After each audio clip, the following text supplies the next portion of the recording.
최근 연구에 따르면 소련에서는 약 1,000만 명의 군인이 사망하고 2천만 명을 웃도는 민간인이 사망한 것으로 추정되는데요.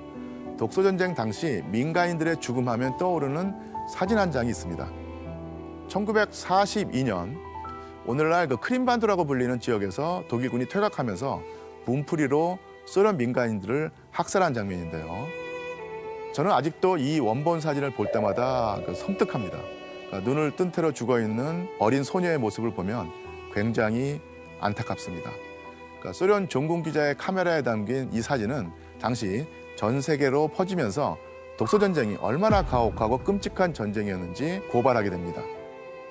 전쟁의 현장을 담아낸 종군 기자처럼 간호병 안토니나 비즈토비치는 동료 간호병이 전쟁 후 어떻게 지내는지 목격담을 들려줍니다. 그 여자는 행인들에게 다가가서 지나는 사람 아무나 붙잡고는 이렇게 말했어. 우리 애들이 어떻게 죽었는지 말해줄게. 누구 이야기부터 할까? 다들 여자를 피했어. 그 여자는 제정신이 아니었기 때문에 그 이야기를 말할 수 있었던 거야. 이 구절에서 눈여겨봐야 하는 것은 그 여자는 제정신이 아니었기 때문에 그 이야기를 할 수 있었던 것이라는 점이죠. 전쟁에서 거의 비슷한 경험을 했던 소련 사람들은 그 기억이 너무 끔찍하기 때문에 떠올리기를 싫어합니다. 입 밖으로 꺼내지도 않았죠. 제정신이면 전쟁에서의 일을 말하기가 쉽지 않다는 것입니다.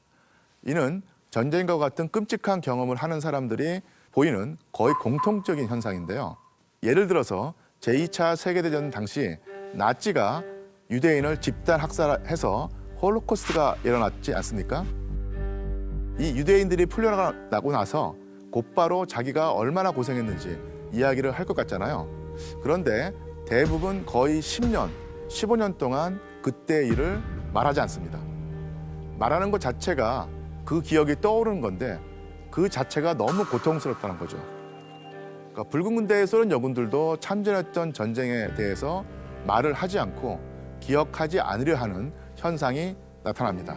게다가 이런 현상을 더욱 심화시킨 것은 주변의 시선이었습니다. 아픈 말을 들었어. 독을 품은 돌처럼 차가운 말을. 여자가 사람을 죽여? 그런 여자들은 정상이 아니라는 거지. 결함이 있는 여자들일 뿐이라고.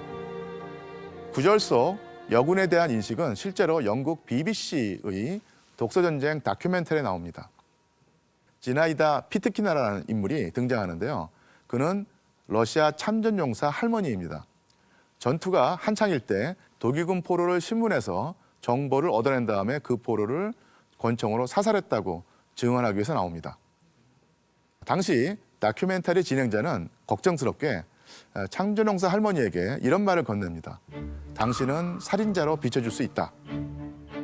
그런데 좀 이상하지 않으신가요? 본래 군인이라면 전시에 살상을 하는 게 맞죠. 그리고 남성 참전용사에게는 그런 우려의 말을 하지 않습니다. 침략을 받은 나라를 지키려고 군인이 되어 적을 처단한 것일 뿐인데 여군이라는 이유로 사뭇 다른 평가를 받게 되는 것입니다.